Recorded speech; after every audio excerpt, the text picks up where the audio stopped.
علمنا نكون رجاله.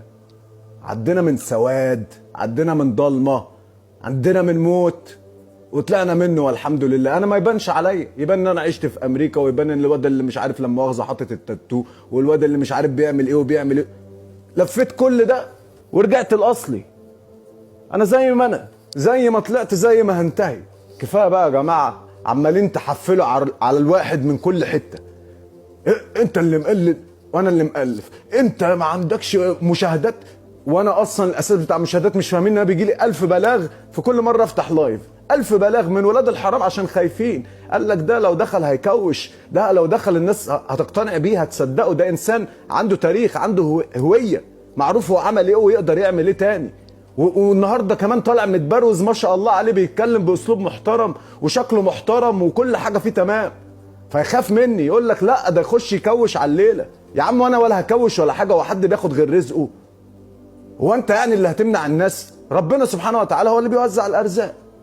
واكيد طالما ربنا رجعني تاني للدنيا وللحياه بعد كل شيء حصل معايا، بعد كل شيء انا عملته، يبقى ربنا كريم وبيديني فرصه. بيقول لي ارجع بقى، ارجع صح، ارجع صح، خليك بقى محترم بتاع زمان.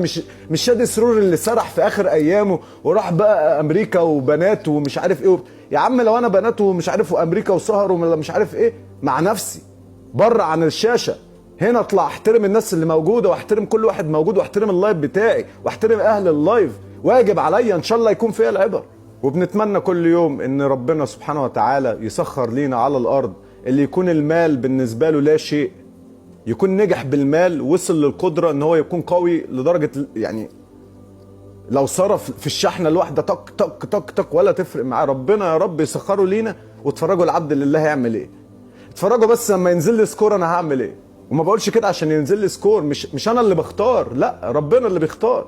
بس اتفرجوا عليا والله العظيم. لا بص، هقلب لكم البرنامج ده قلب للاحترام. هخلي التيك توك بدل ما هو يعني ما شاء الله في سمعه، يعني انا لو نزلت الشارع في مصر في اي مكان وقلت للناس تيك توك، يقول لا يا عم البرنامج اللي مش عارف ايه. انزل الشارع يا باشا واسال، واخد سمعه منيله بنيله. ادوني الفرصه لان انا مؤثر، انا اقدر اثر على ناس كتير.